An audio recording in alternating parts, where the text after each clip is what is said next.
Shalom, selamat pagi Bapak Ibu Saudara Jemaat GAB Pemulihan Imamat Rajani.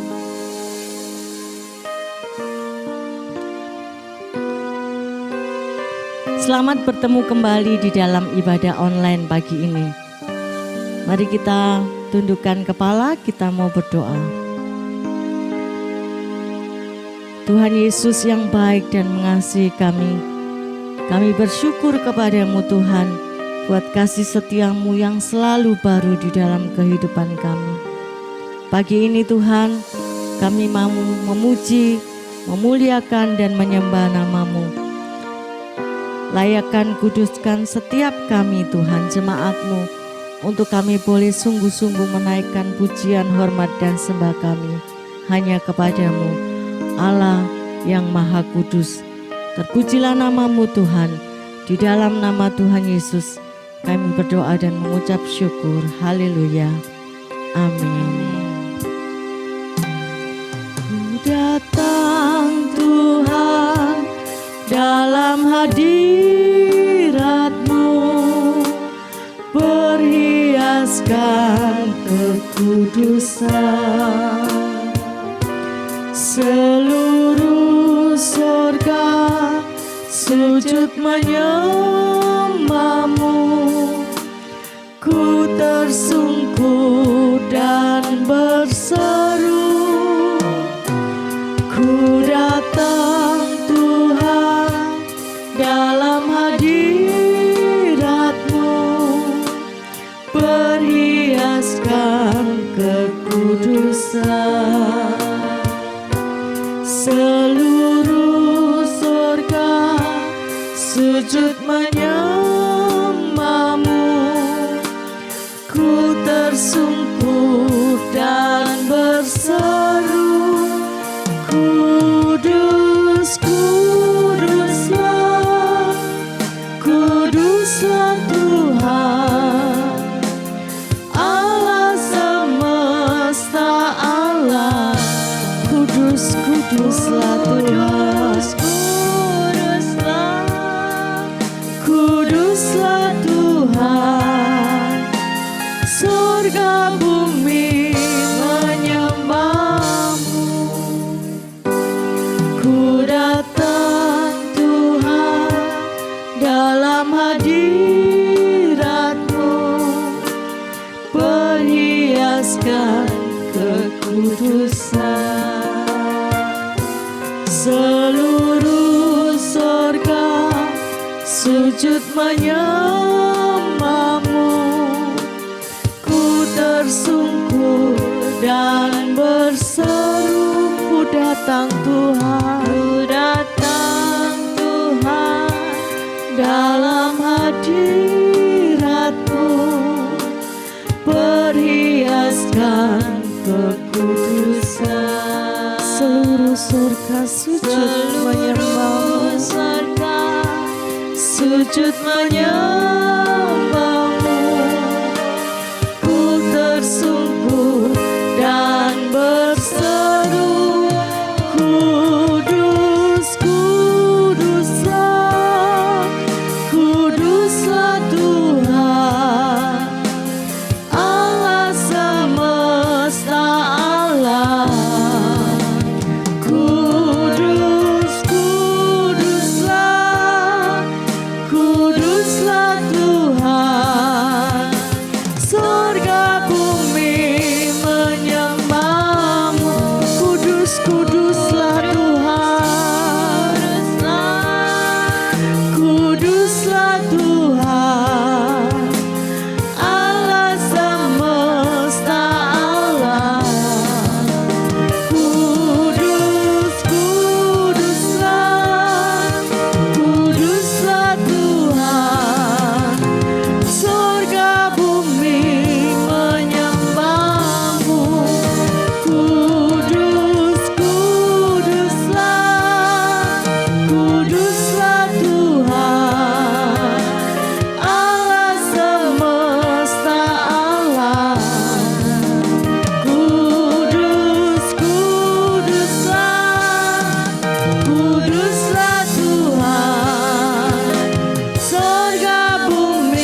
pujian dan hormat kami.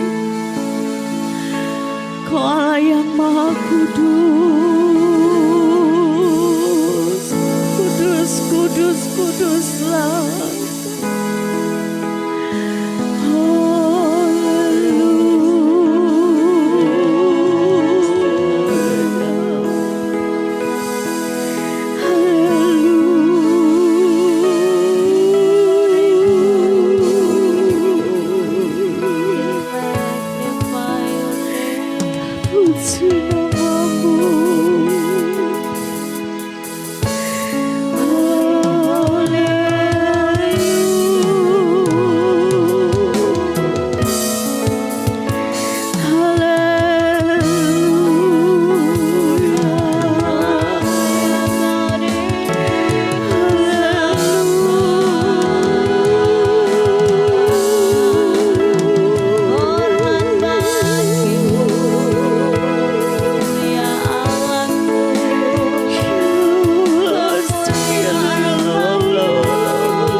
Kuduslah Tuhan, Allah semesta alam.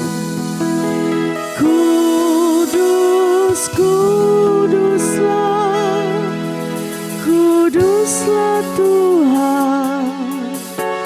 Surga bumi menyembahmu. Kudus, kuduslah, kuduslah Tuhan, Allah semesta alam. Kudus, kuduslah, kuduslah Tuhan. Surga bumi menyembahmu.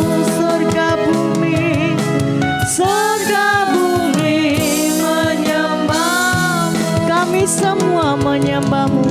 Kami semua menyembahmu.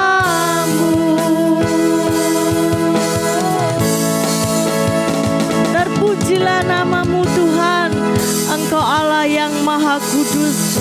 Setiap umat Tuhan yang percaya siap memuji Tuhan, katakan amin.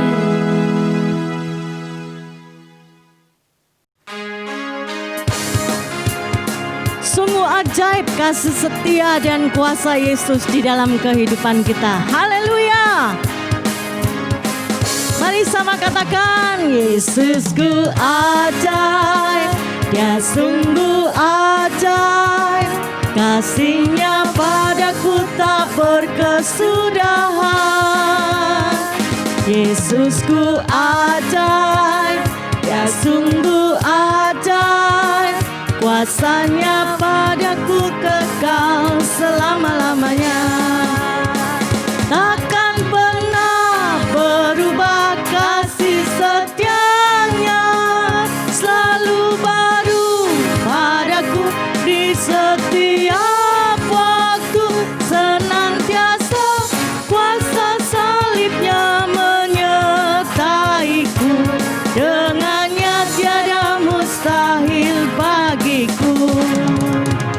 Yesusku ajaib, dia sungguh ajaib, kasih-Nya padaku tak berkesudahan. Yesusku ajaib, dia sungguh ajaib, kuasa-Nya padaku kekal selama-lamanya. Takkan pernah berubah kasih setia-Nya, selalu baru padaku di setiap waktu. Senantiasa kuasa salib-Nya menyertaiku, dengannya tiada mustahil bagiku. Takkan pernah berubah kasih setia-Nya, selalu baru padaku di setiap waktu. Senantiasa kuasa salib-Nya menyertaiku, dengannya tiada mustahil bagiku. Dengannya tiada mustahil, dengannya tiada mustahil, dengannya tiada mustahil bagiku. Haleluya.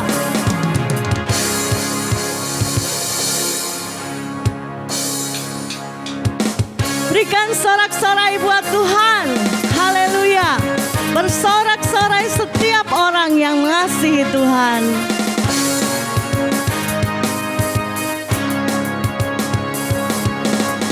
Bersorak-sorai, muliakan namanya, dia berperang ganti kita. Bertepuk tangan, muliakan namanya, dia selamatkan jiwa kita. Satu-satunya penebus, kalahkan maut, bangkit dan hidup. Yes, Tuhan yang memberi kemenangan bersama kita, di dalam kita. Masuk dalam kemuliaan-Nya, ya perlindungan dan pengharapan. Haleluya. Bersorak-sorai,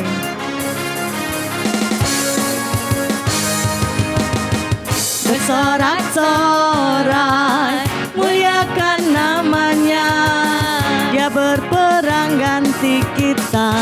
Bertepuk tangan, muliakan namanya, dia selamatkan jiwa kita. Satu-satunya penebus, kalahkan maut, bangkit dan hidup. Angkat tanganmu. Tuhan yang memberi kemenangan bersama kita, di dalam kita. Masuk dalam kemuliaan-Nya, ya perlindungan dan pengharapan. Tuhan yang memberi kemenangan bersama kita, di dalam kita. Oh, masuk dalam kemuliaan-Nya, ya perlindungan dan pengharapan, ya perlindungan dan pengharapan, ya perlindungan dan pengharapan. Haleluya.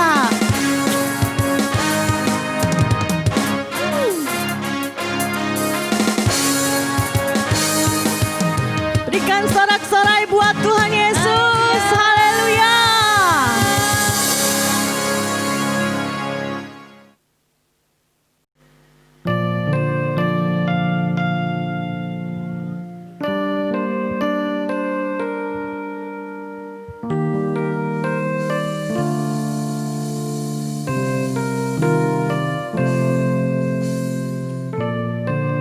Sebentar kita akan mendengarkan kebenaran firman Tuhan. Sungguh firman Tuhan yang selalu menjaga hidup kita dari segala kesesatan. Haleluya. Setiap saat, setiap waktu, hanya Kau Tuhan yang aku perlu. Penyertaan-Mu, kekuatan-Mu yang menjadi doaku setiap saat, setiap saat, setiap waktu, hanya Kau Tuhan yang aku perlu. Penyertaan-Mu, kekuatan-Mu, itulah yang menjadi doa kami, doaku. Tak pernah Kau kecewakan hidupku. Kau selalu menjawab setiap doaku. Ku bersyukur dengan segenap jiwaku, sebab Kau Tuhan yang menjaga hidupku.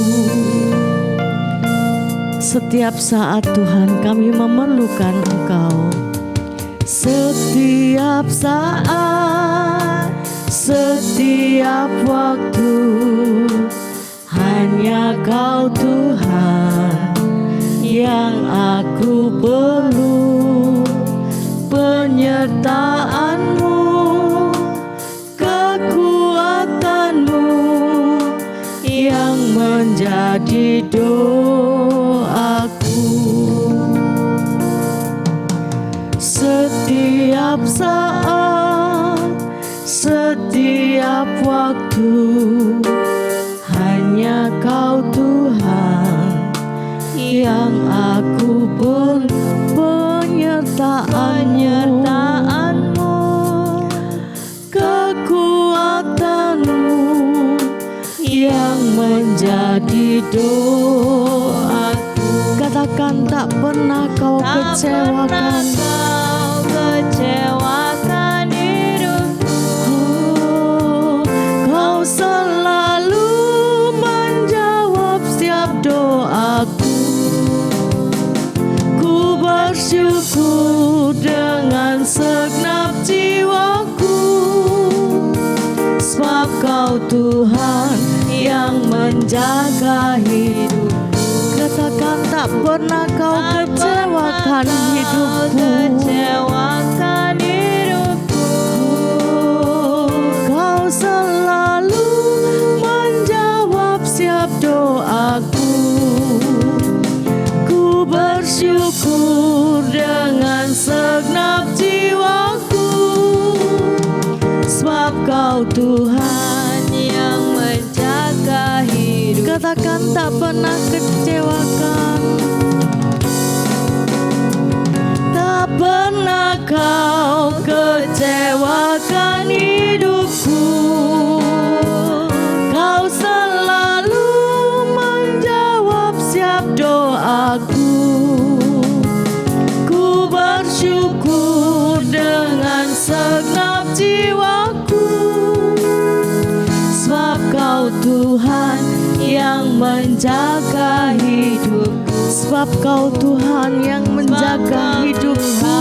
Yang menjaga hidupku. Sebab Kau Tuhan yang menjaga hidupku.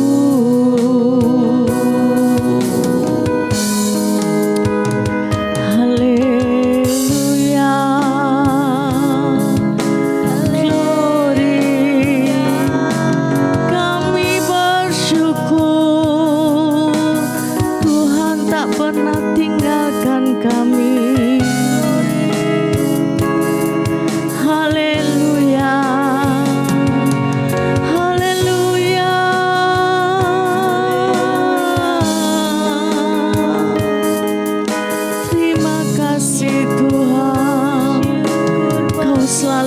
menjaga setiap kami. Haleluya.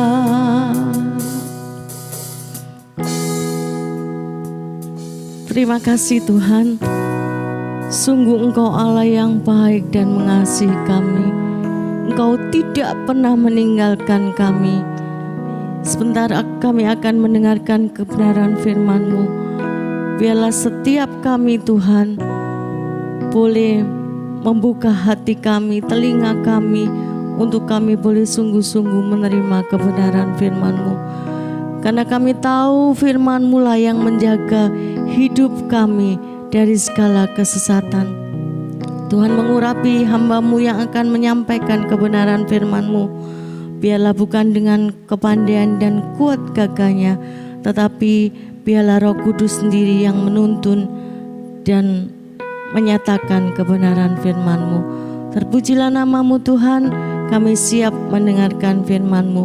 Di dalam nama Tuhan Yesus, semua yang siap mendengarkan firman Tuhan katakan amin.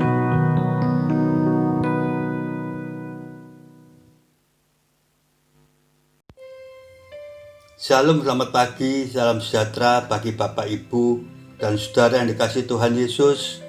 Senang sekali dapat berjumpa dengan Bapak, Ibu, dan Saudara melalui ibadah online.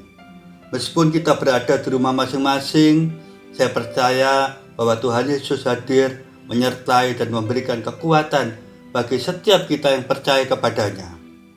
Pagi ini kita akan memasuki pagi yang baru. Kita mau berjalan dan minta pimpinan Roh Kudus menyertai kita, menuntun kita, bahkan memegang tangan kita untuk ada di jalan Tuhan. Karena kita tidak dapat jalan sendiri tanpa Roh Kudus. Kita akan sama-sama belajar firman Tuhan, dan tema firman Tuhan pagi ini saya beri judul waspada terhadap penyesatan. Kita mau mendengarkan pembacaan firman Tuhan, apa yang dikatakan Roh Kudus tentang keadaan manusia di akhir zaman. Kita baca dalam 1 Timotius 4 ayat 1. 1 Timotius 4 ayat 1 dikatakan, tetapi Roh dengan tegas mengatakan bahwa di waktu-waktu kemudian ada orang yang akan murtad lalu mengikuti roh-roh penyesat dan ajaran setan-setan. Saudara, ada pernyataan Roh dengan tegas. Siapa itu Roh? Itu Roh Kudus. Itu Roh Allah yang menyatakan dengan tegas bahwa di waktu-waktu kemudian akan ada orang yang akan murtad lalu mengikuti roh-roh penyesat dan ajaran setan-setan. Dalam kamus Alkitab, murtad diartikan sebagai pengingkaran iman terhadap Allah yang dikemukakan dalam perjanjian lama maupun perjanjian baru. Pengertian murtad yang lebih tegas ada dalam Ibrani 6 ayat 4-6. Ibrani 6 ayat 4-6 dikatakan, sebab mereka yang pernah diterangi hatinya, yang pernah mengecap karunia surgawi, dan yang pernah mendapat bagian dalam Roh Kudus, dan yang mengecap firman yang baik dari Allah, dan karunia-karunia dunia yang akan datang. Ayat 6 dikatakan, namun yang murtad lagi tidak mungkin dibaharui sekali lagi sedemikian, sehingga mereka bertobat, sebab mereka menyalibkan lagi anak Allah bagi diri mereka dan menghinanya di muka umum. Saudara, Rasul Paulus merasa sangat perlu memberikan peringatan bahwa akan ada orang percaya meninggalkan imannya atau murtad dengan mengikuti roh-roh penyesat dan ajaran setan-setan. Kemurtadan ini pada dasarnya karena pengaruh roh-roh jahat. Artinya, orang-orang yang pernah percaya bisa murtad. Bahkan Ibrani 6 dengan tegas berkata bahwa orang yang murtad lagi tidak mungkin diperbarui. Dengan kata lain, tidak ada jalan kembali bagi orang-orang seperti itu, karena mereka menyalibkan lagi anak Allah bagi diri mereka dan menghinanya di muka umum. Ini merupakan tindakan penyangkalan terhadap Kristus yang dilakukan secara terbuka di muka umum oleh orang-orang yang pernah diterangi hatinya, yang pernah mengecap karunia surgawi, dan yang pernah mendapat bagian dalam Roh Kudus, dan yang pernah mengecap firman yang baik. Penyesatan dan kesesatan akan terus terjadi karena iblis tahu waktu eksekusinya tidak lama lagi, karena Tuhan Yesus akan datang kembali untuk yang kedua kalinya. Maka iblis akan menyebarkan ajaran sesat, dan ajaran sesat adalah yang berlawanan dengan firman Tuhan dan tidak sesuai dengan Injil. Ajaran sesat yang dibungkus begitu rapi sampai-sampai banyak orang yang tidak tahu kalau mereka diperdayai. Ajaran sesat ini dikerjakan oleh orang-orang yang berada di bawah kendali roh-roh penyesat, dan misi mereka menjerat orang-orang yang lemah imannya untuk dijadikan penganutnya. Sebagai orang percaya, kita harus menyadari bahwa kitalah adalah target utama dari setiap pekerjaan iblis. Firman Tuhan mengingatkan kita bahwa iblis berjalan keliling sama seperti singa yang mengaum-ngaum dan mencari orang yang dapat ditelannya. Itu dalam 1 Petrus 5 ayat 8. Ini adalah pekerjaan tanpa henti dari iblis. Itu berarti roh-roh penyesat ini bekerja 24 jam sehari dan dilakukan sepanjang masa untuk menunggu saat yang tepat, mencari celah masuk sekecil apapun untuk akses masuk, paling tidak memasukkan penyesatan terhadap orang percaya. Saudara, saya berharap setiap kita umat Tuhan, keadaan kualitas iman kita di hari-hari ini sudah semakin mantap dan semakin kuat, dan bukan lagi dalam kebimbangan, dalam kebingungan, apalagi dalam keadaan goyah. Kiranya itu tidak terjadi dalam kehidupan kita. Seharusnya orang percaya kepada Kristus hari ini, dia harus semakin mantap, semakin teguh, semakin dikuatkan oleh firman seperti yang dikatakan dalam 2 Petrus 1 ayat 19. Dengan demikian kami makin diteguhkan oleh firman yang telah disampaikan oleh para nabi. Saudara, seperti yang dikatakan di dalam 2 Petrus 1:19 yang baru kita baca, bahwa firman Tuhan yang telah disampaikan oleh para nabi maupun oleh hamba-hamba Tuhan memang berguna untuk semakin meneguhkan iman kita. Itulah mengapa setiap orang yang percaya kepada Tuhan, mau tidak mau, harus mau membaca dan mendengarkan firman Tuhan setiap hari. Karena firman Tuhan makan rohani bagi kita. Jika kita mengaku bahwa kita adalah orang-orang yang percaya kepada Tuhan, tetapi kita tidak pernah mau membaca firman Tuhan, maka kita sebetulnya adalah orang-orang yang menipu diri sendiri, menipu orang lain, dan juga mungkin menipu Tuhan.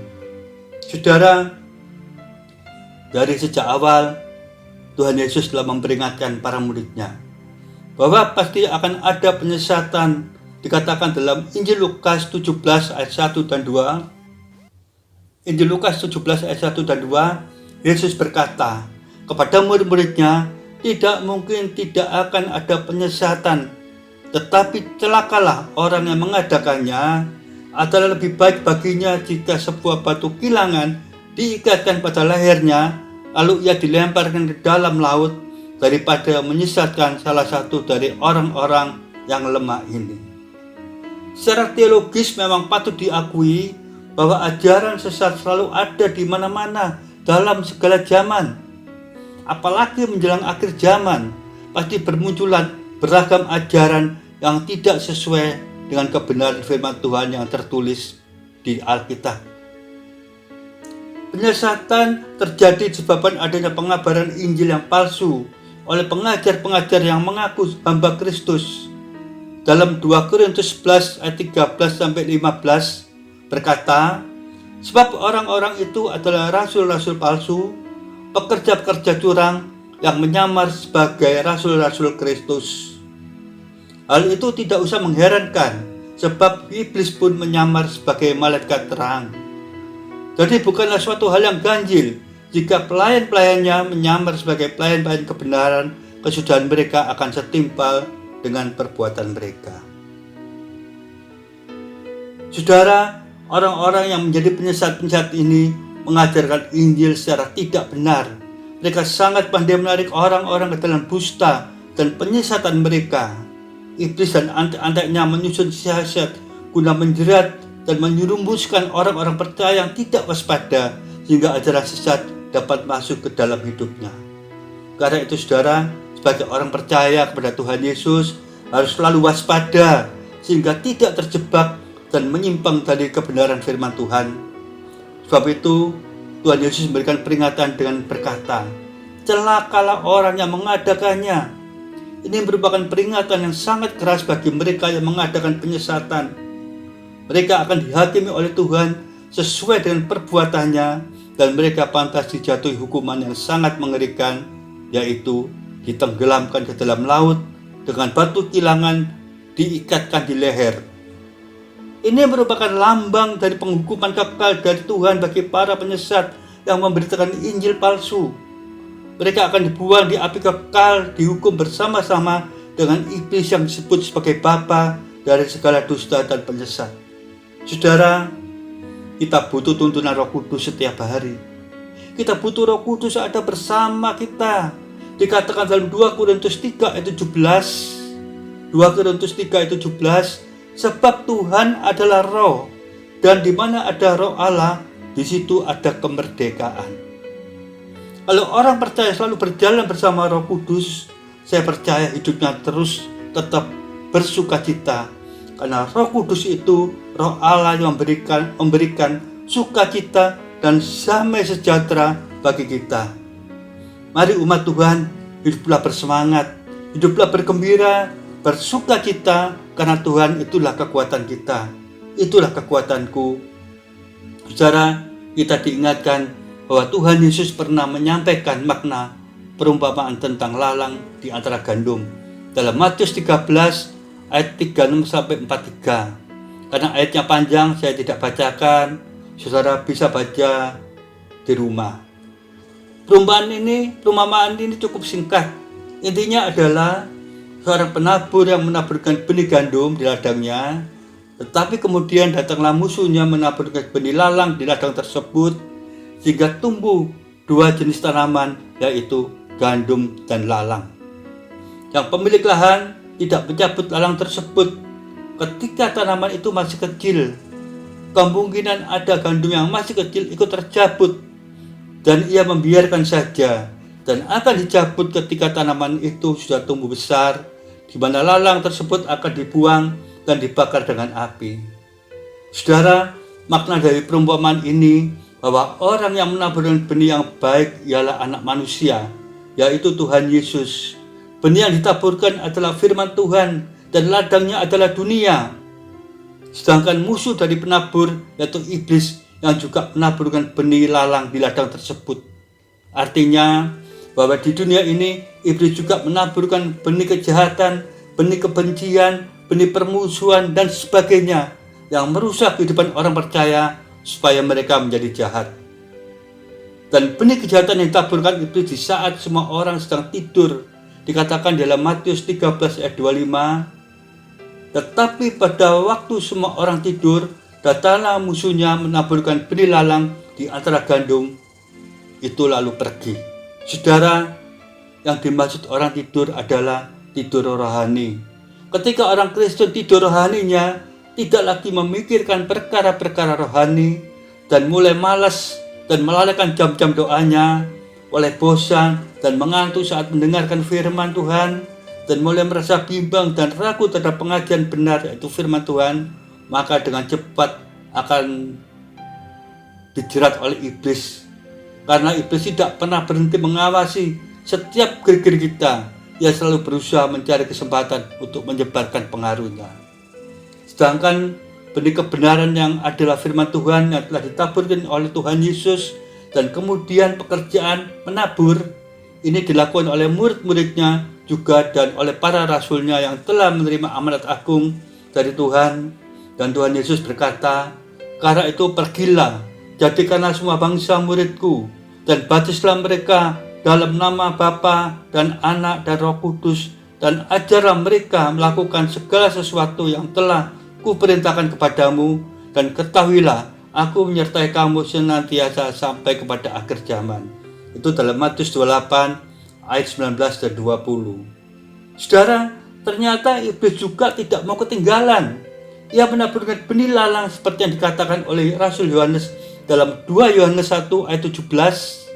Sebab banyak penyesat telah muncul dan pergi ke seluruh dunia yang tidak mengaku bahwa Yesus Kristus telah datang sebagai manusia, itu adalah si penyesat dan antikristus. Sebagai orang percaya yang peka rohaninya pasti menyadari bahwa saat ini adalah masa akhir dari akhir zaman.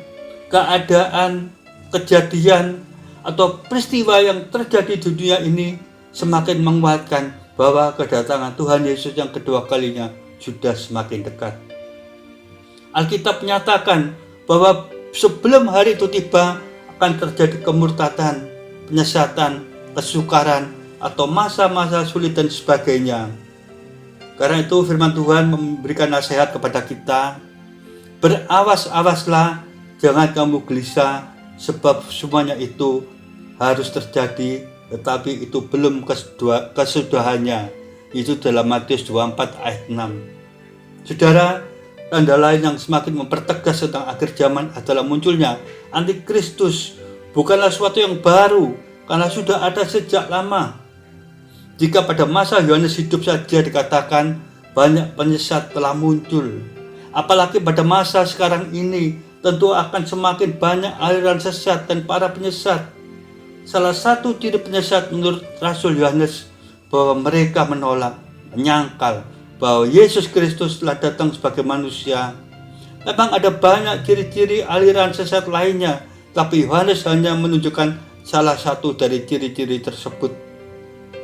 Dan Rasul Yohanes berkata di dalam 1 Yohanes 4 ayat 9 dan 10 dikatakan, dalam hal inilah kasih Allah dinyatakan di tengah-tengah kita, yaitu bahwa Allah yang telah mengutus anaknya yang tunggal ke dalam dunia supaya kita hidup olehnya.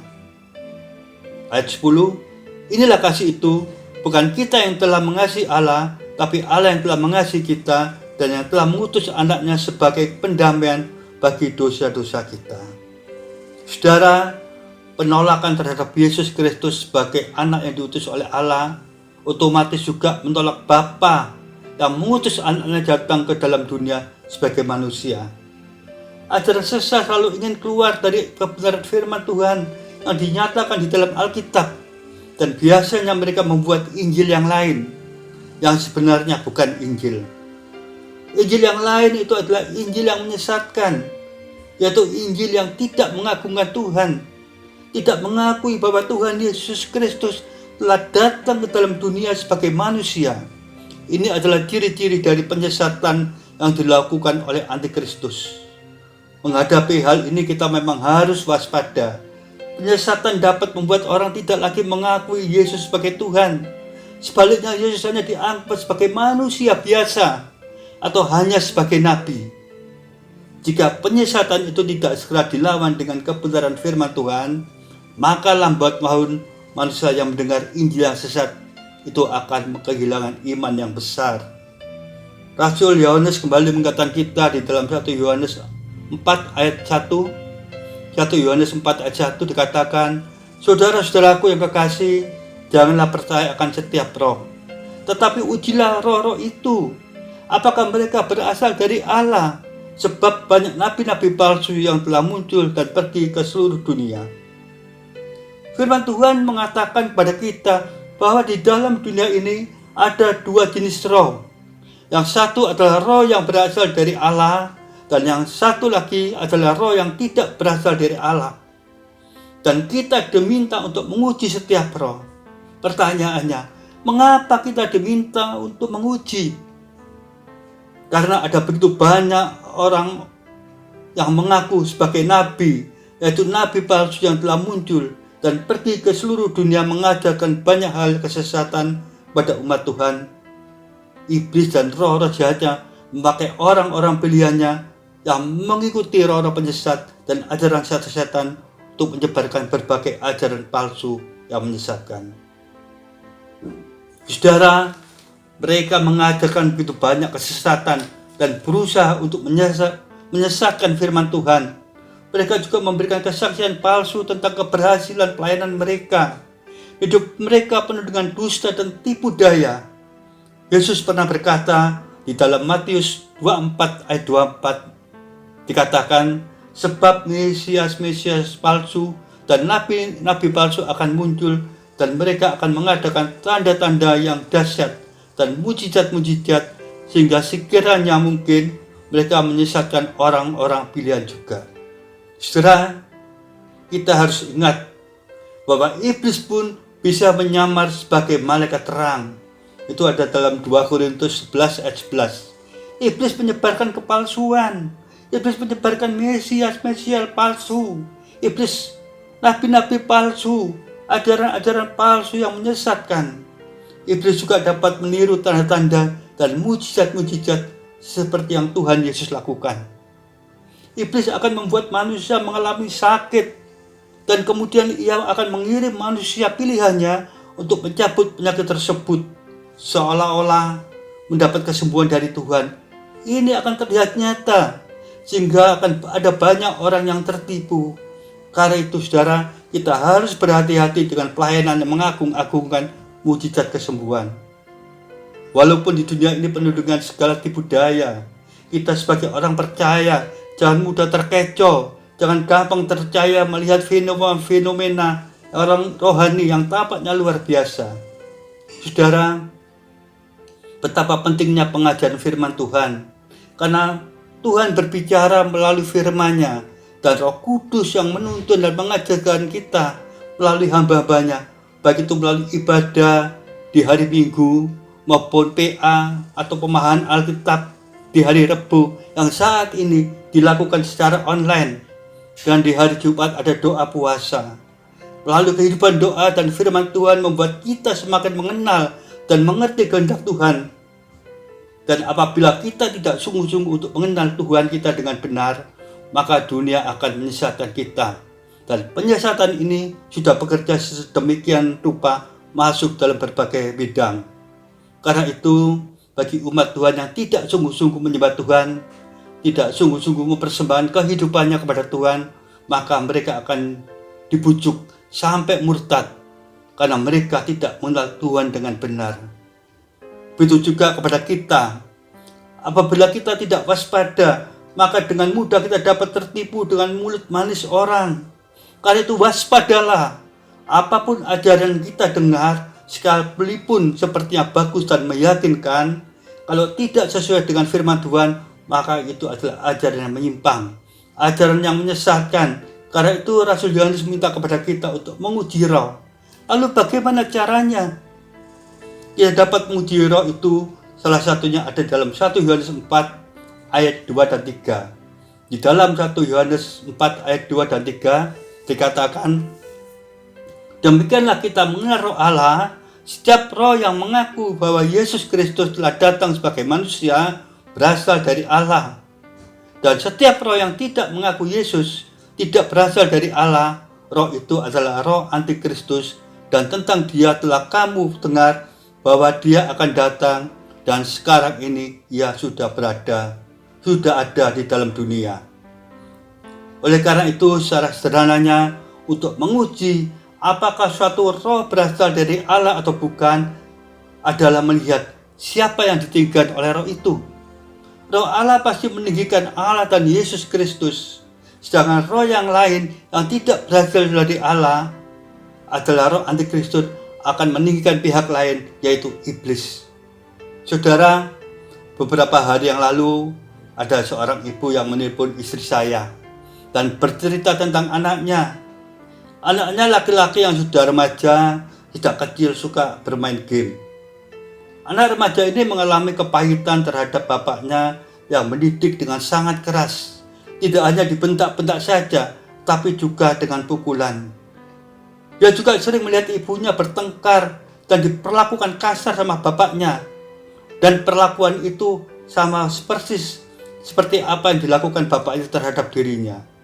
Sehingga anak ini, yaitu anak remaja ini, mengalami kebencian terhadap bapaknya. Saudara, berawal dari main game, di saat itu muncul iklan Baphomet yang adalah kambing bertubuh manusia dengan simbol pentagram yang adalah simbol-simbol setan, yang merupakan sarana kekuatan yang digunakan bagi pengikut aliran sesat dan pemujaan setan. Dari iklan game itu, dia, yaitu remaja ini, membeli buku itu secara online. Untuk menjadi anggotanya ada ritual-ritual atau semacam upacara dengan jam tertentu, yaitu setiap jam 3 pagi. Dan akibatnya setiap jam 3 pagi selalu seperti ada yang membangunkan dia untuk melakukan ritual tersebut, dan akibatnya selalu ngantuk dan mengganggu sekolahnya. Buku yang dibeli dan dipelajari dengan maksud supaya dapat memberikan ketenangan batin bagi dirinya, tetapi masalah lain timbul. Dadanya seperti ada yang menekan begitu kuat sehingga dia merasakan kesakitan. Karena ketakutan, buku tersebut belum dipelajari sampai habis dan baru setengah dibaca lalu dibuang. Anak remaja ini bercerita sama ibunya bahwa ini sudah dilakukan sekitar 1 tahun lamanya dan baru berani bercerita sekarang. Anak remaja ini sampai dengan hari ini masih dihantui ketakutan dan selalu bangun dengan sendiri sekitar jam 3 pagi. Saudara, hidup dalam kepahitan, hidup dalam kebencian merupakan celah masuk bagi iblis untuk masuk dalam hidupnya. Karena itu berhati-hatilah dengan bermain game yang dapat menjerat hati, jiwa, pikiran, serta kekuatan sehingga dapat kehilangan waktu untuk bersekutu dengan Tuhan. Tetapi untuk berhala modern itu selalu ada waktu. Melalui game rupanya setan berhasil menipu banyak orang. Saudara, kalau di poin pertama kita diingatkan bahwa di hari-hari kemudian, di waktu-waktu kemudian ada orang yang akan murtad, dan kalau kita melihat dengan jelas bahwa sudah ada, sudah terjadi, sudah digenapi, karena itu kita perlu waspada. Dan yang terakhir saudara, kita baca di 1 Timotius 4 ayat 16. 1 Timotius 4 ayat 16 dikatakan, awasilah dirimu sendiri dan awasilah ajaranmu. Bertekunlah dalam semuanya itu, karena dengan berbuat demikian engkau akan menyelamatkan dirimu dan semua orang yang mendengarkan engkau. Saudara, kalau kita perhatikan dalam 1 Timotius 4 ayat 1 dibuka dengan tegas menyatakan bahwa di waktu-waktu kemudian ada orang-orang yang murtad. Tapi di ayat 16 dari 1 Timotius 4 kita dinasihati, kita diingatkan, kita diperintahkan, awasilah dirimu sendiri. Berarti kita harus mawas diri. Kita harus sadar agar mengawasi diri sendiri terlebih dahulu, bukan mengawasi orang lain. Memang pekerjaan yang mudah adalah kita mengawasi, mengamati, menilai kelemahan dan menghakimi orang lain. Tetapi Rasul Paulus mengingatkan kita, baiklah tiap-tiap orang menguji pekerjaannya sendiri, maka ia boleh bermega melihat keadaannya sendiri dan bukan melihat keadaan orang lain. Itu dalam Galatia 6 ayat 4. Saudara, berdasarkan ayat ini ada 2 hal yang harus kita awasi. Diri sendiri dan juga ajaran yang kita terima, pengajaran firman yang kita dengar dan yang kita terima. Di akhir zaman ini, ajaran sesat sedang aktif, sedang giatnya untuk berkeliling dunia, mewartakan ajaran-ajaran sesat. Mari kita awasi diri kita sendiri, awasi ajaran-ajaran yang kita dengar yang masuk dalam kehidupan kita. Kita perlu punya filter yang bagus untuk menyaring hal-hal yang datang dari luar. Jangan semua ajaran mau kita terima, kita telan. Jangan saudara. Kita harus lihat, kita harus belajar supaya kita tahu ini pengajaran palsu atau tidak. Supaya kita tahu ini pengajaran sesat atau bukan. Saudara, cara pertama yang harus kita tahu adalah pengajaran yang benar dulu. Karena ajaran yang benar pasti berpusat kepada Allah, menyenangkan Allah, mendekatkan orang pada Allah dan bukan kepada yang lain. Setelah kita tahu yang benar, baru kita bedakan yang palsu. Kemudian kita tolak saudara. Selanjutnya dikatakan, bertekunlah dalam semuanya itu. Kita butuh ketekunan dalam Tuhan. Bertekun dalam ajaranmu itu. Jangan saudara tidak bertekun. Saudara sudah menerima ajaran firman Tuhan yang alkitabiah. Saudara sudah ada di jalan Tuhan yang benar, dalam pengajaran yang benar. Karena dengan berbuat demikian, kata firman Tuhan, engkau akan menyelamatkan dirimu dan semua orang yang mendengarkan engkau. Amin. Mari kita berdoa.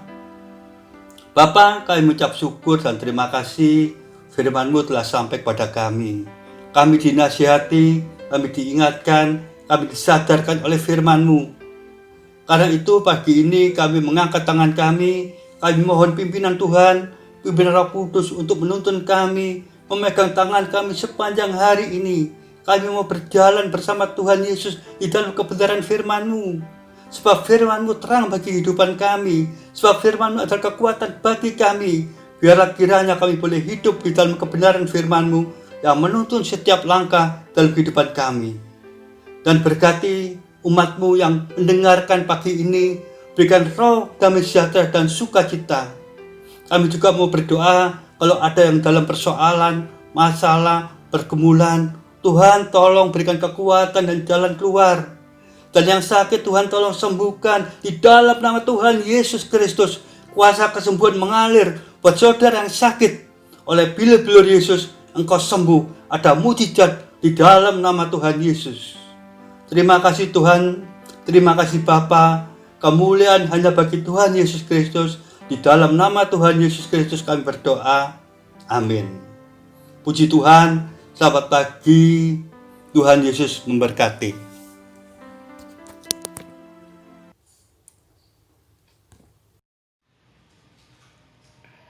Saudaraku yang terkasih, mari kita akhiri ibadah kita pada pagi hari ini. Kita bangkit berdiri, kita berdoa. Terima kasih Tuhan Yesus, Tuhan sudah menolong ibadah kami dari awal, pertengahan sampai selesainya. Terima kasih Tuhan. Terima kasih, biarlah pujian penyembahan kami boleh merupakan persembahan yang berbau harum di hadapan Engkau Tuhan. Dan firman yang telah kami dengar, kami tangkap, kami renungkan Tuhan. Dan kami Tuhan lakukan di dalam kehidupan ini. Dan Roh Kudus yang ada di dalam kami yang memampukan kami, yang meluruskan jalan kami, yang menuntun dan memberi kami kekuatan. Terima kasih Tuhan Yesus, terima kasih Tuhan Yesus, terima kasih Tuhan. Terima kasih Tuhan Yesus, terima kasih Tuhan Yesus. Tuhan, kami mengucap syukur Tuhan sebab Engkau Allah yang baik Tuhan. Engkau senantiasa mendengar Tuhan setiap pergumulan-pergumulan, doa-doa yang telah kami panjatkan kepada Engkau Tuhan. Terima kasih Tuhan Yesus, terima kasih Tuhan. Saudara yang terkasih, angkat kedua tanganmu, angkat wajahmu.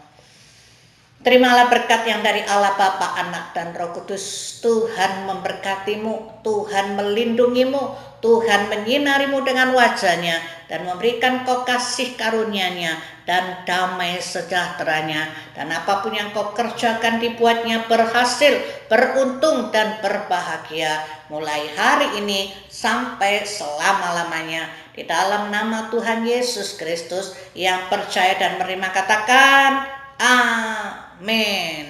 Puji Tuhan.